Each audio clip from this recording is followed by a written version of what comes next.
So we just finished the 2018-2019 state budget in Albany, the state's capital.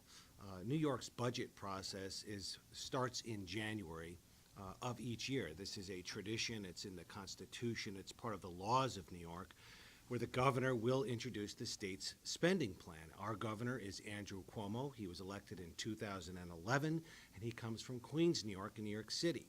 He is proposing this budget to the state legislature. And the legislature is divided into two houses, the New York State Senate, which has 63 members of the state Senate, and it is almost evenly divided right down the middle and is currently governed by a bipartisan coalition. The other house of the state legislature is the New York State Assembly. There's 150 members, 62 of which come from New York City, as Democrat, and is largely controlled. 71% of the state assembly house is controlled by the Democrats. So there's a total of 213 members. So the counties are involved in this process because we represent the community point of view. And we try to bring the needs of the community, the local taxpayers, to the State House. And why that's important is because local taxes right now are being used to fund state programs and services. Our counties here in New York largely have two forms of revenue: sales tax and property tax. Property taxes are too high in New York State. Most everyone, it's universally accepted. The amount of money that's taxed in New York State on property, too high. But what's happening here is it's fixed. It's not changing. It's only going up, up, up, even though it's limited by way of a property tax cap. The other form of revenue is sales tax. There was a discussion about internet sales tax and why that was important. It was largely concerning a loophole, and it was really decided in very closed-door manner. The whole process in which that topic was discussed is most unfortunate because I think most of the country will ultimately be looking at sales taxes as part of their ongoing revenue in this new economy.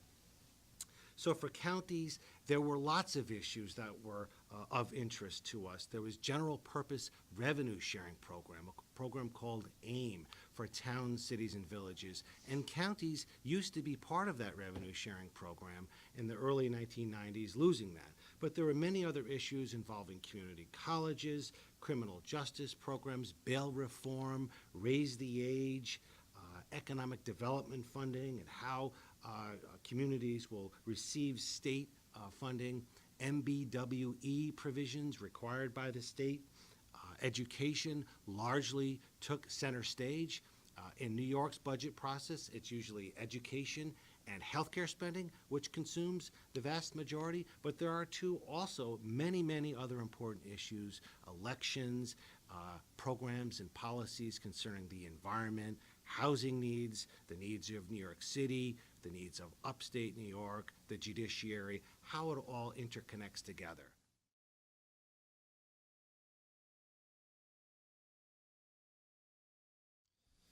Okay, in the budget there was, Medicaid used to be a much bigger issue for counties when we weren't capped in our liability, but today we're capped, but there's still some pretty big issues in the budget on Medicaid. For those counties still in the nursing home business, there was a pretty important change in the budget where they're limiting the use of mandatory Medicaid managed care after 3 months in the nursing home setting for long-term placements. The importance of this is that it will preserve the intergovernmental transfer program for these counties, and the counties are living off of those intergovernmental transfers. Another item in the budget that's smaller on Medicaid is there's special aid for upstate rural transportation networks that are used to help people get to their medical appointments. That was proposed to be cut by the governor, and now it's back in. On human services, there was a child block grant proposed on New York City only. It was rejected by the legislature. That's important because that could have happened to us in the future.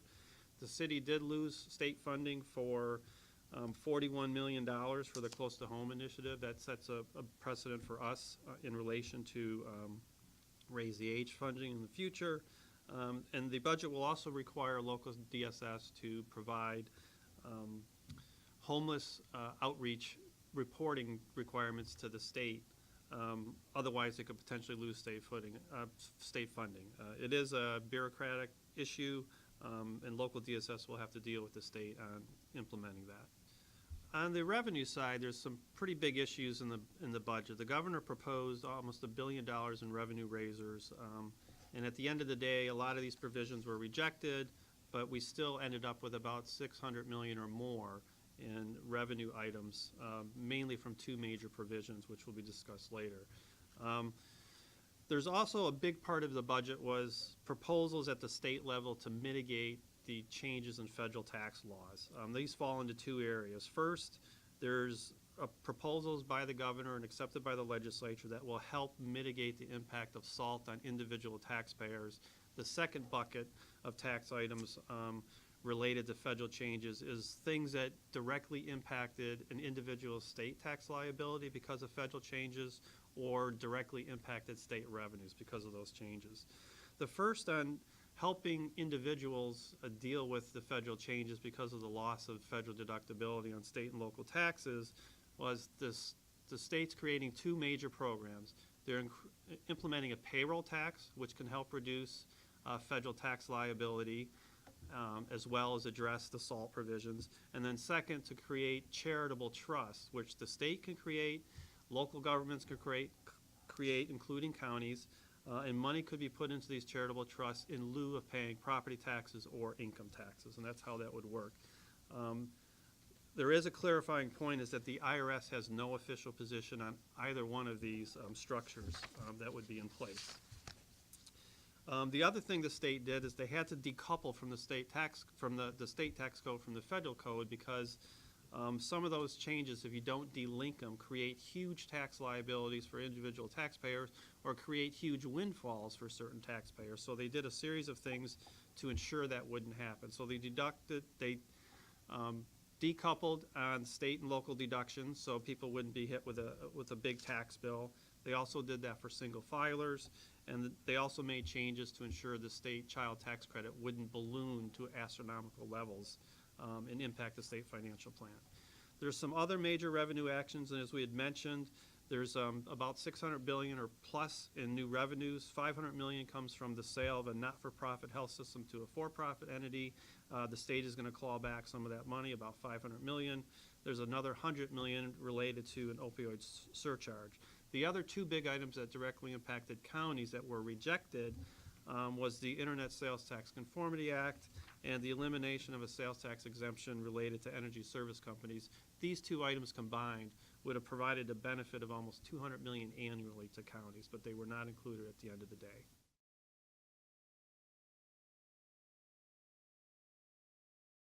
For Raise the Age, at NYSAC's request, the budget included authorizing DASNY to assist counties in the creation of specialized secure detention facilities. Local social service districts, probation departments, and not-for-profits can now utilize DASNY financing. This will actually allow counties to have a increased flexibility in building and a quicker time frame.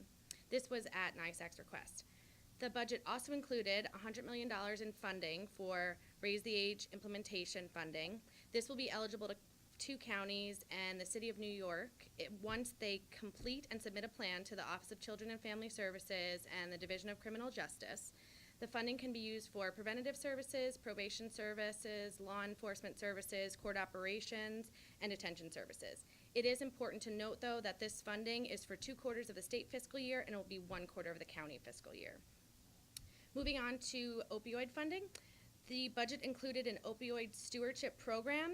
This establishes an annual fund of $100 million that pharmaceutical manufacturers and wholesalers will pay into based on a formula-based equation. The sale of this stuff will be exempt. That includes medically assisted treatment, and palliative care will not be included. The funding that is collected for this will go to services and treatment for opioid addiction and other substance abuse issues. A proposal that NYSAC worked on was included in the budget. It is almost about $4 million that will go to programs and services for substance abuse disorder within jail facilities. It will go through the Office of Alcohol and Substance Abuse and will go through the local government units within the county.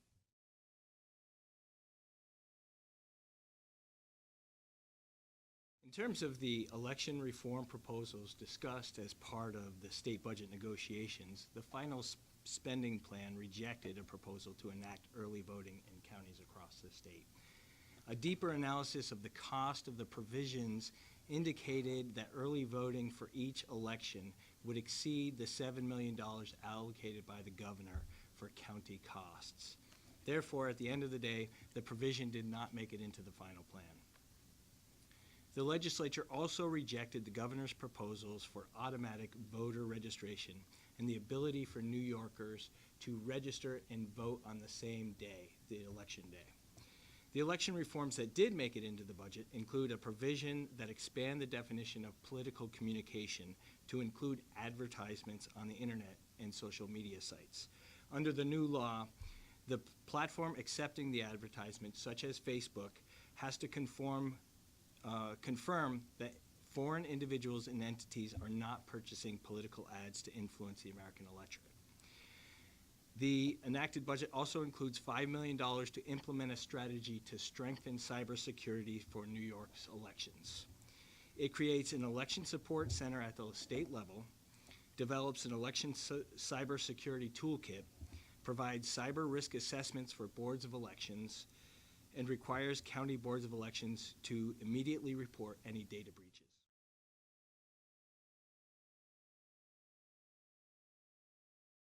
Under the terms of the extension, counties will have to continue to convene countywide shared services panels of local government leaders from 2019 through December of 2021. These panels may include the voluntary participation of school districts, BOCES, fire districts, and other special taxing jurisdictions. Under the language of this provision, school districts and BOCES can participate in a shared service agreement without the approval of the state education department. These panels will have to meet at least twice a year and discuss whether or not to put together a new shared services plan, update an old one, or not do a plan at all. Whatever they decide to do will be submitted to the state at the end of the calendar year. Any new shared services actions not included in a previous plan may be eligible for state matching funds depending on whether or not there's an available appropriation. The enacted budget includes $225 million in state matching funds for payments to local governments as part of the savings actually and demonstrably realized from new actions that were included in the approved countywide shared services property tax savings plan.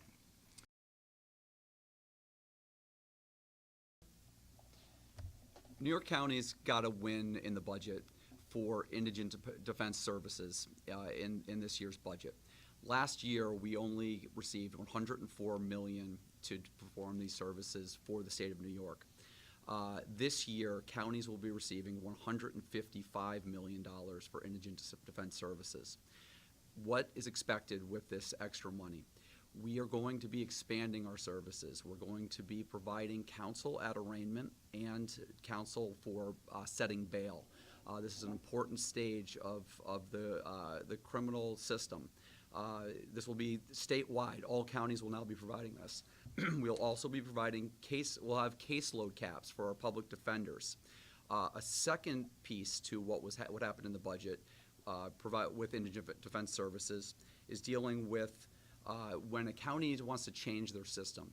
If you now want to have a conflict defender, or if you want to go to a 18B attorney system, which is private attorneys handling your public defense system, this request will now go in, this plan will go into the OILS, the Office of Indigent Legal Services with the state, as opposed to OCA. This should make for a more streamlined plan and a more efficient county government. There's many changes that happened in the state budget regarding sexual harassment policies for both private and public employers.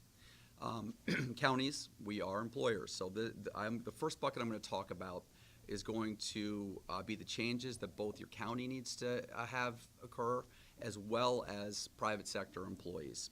The first is going to be, there's a required statewide adoption for all employers of a model sexual harassment policy. This policy has not been put out yet. The Department of Labor will be establishing that later at a future date. The second piece of this that will happen for all employers, this is going to prohibit non-disclosure agreements. You cannot, as an employer, be the one to offer a non-disclosure agreement in a sexual harassment settlement. That does not mean the plaintiff can't request one, so one can still occur if the plaintiff is seeking this information to stay confidential. The third piece for all employers, it's going to prohibit what's called mandatory arbitration. That means if you're an employer, you can't have within your contract, your employee contract, the requirement to settle these matters through mandatory arbitration. This is, again, something that the plaintiff, they'd like to go through arbitration, can happen, but it can't be mandatory on the employer's side. The other piece that will happen for all employers, if you're bidding on a state contract of any kind for the state or state agency, you must certify as that business or that entity bidding that you're going to follow that model sexual harassment policy, and that you're going to swear under a certificate that you're having annual trainings in sexual harassment. The last piece, this does not apply to private employers, but only public, including county, state, and city and towns. If one is found to have a sexual harassment matter and the employee is found that they did commit sexual harassment and money is paid by that public entity, it's going to be a duty for that public entity to try to recoup that back from the employee that committed this act.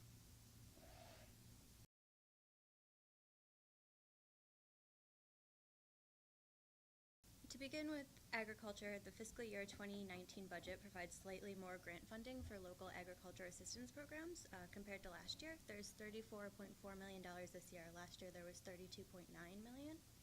The budget also incentivizes school districts to purchase more local farm fresh products. It does that by increasing the school lunch reimbursement from 5 cents to 25 cents for every meal that is purchased, with 30% local ingredients, meaning they were from New York farmers or producers or growers. In relation to the environment, the fiscal year 2019 budget includes $65 million to combat harmful algal blooms, or HABs, in upstate New York water bodies. The budget also continues funding for the Environmental Protection Fund, or EPF, at $300 million. Several environmental proposals did not make it into the final budget. This includes the Assembly and Senate proposals to create a statewide paint stewardship program, the governor's proposal to have an Empire Forest for the Future initiative, and the governor's food diversion proposal.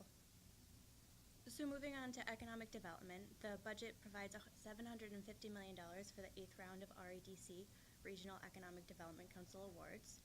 The budget also establishes a new workforce development initiative that's funded at $175 million. The budget provides $100 million for the 3rd round of Downtown Revitalization Initiative projects. The state's MWBE program, that stands for Minority and Women-Owned Businesses, is extended for another year, and the proposals to extend that initiative were rejected in the final budget. The state will also establish a 16-member commission tasked with ensuring an accurate count in the 2020 census.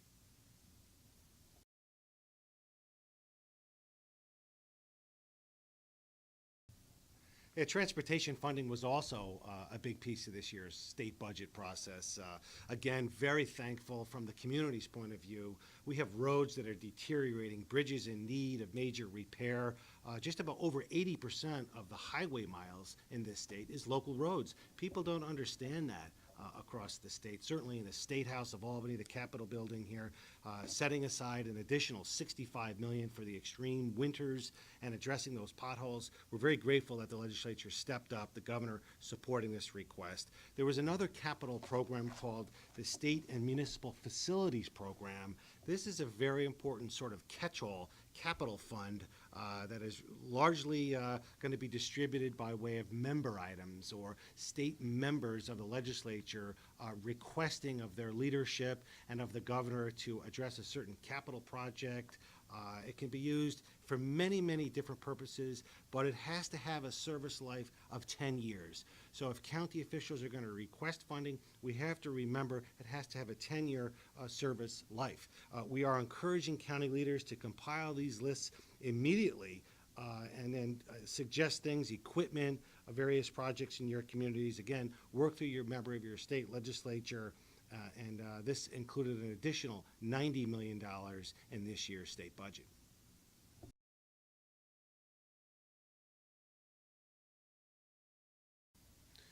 The state budget process also addressed really a long-standing issue surrounding the compensation of state legislators, currently at $79,000 a year.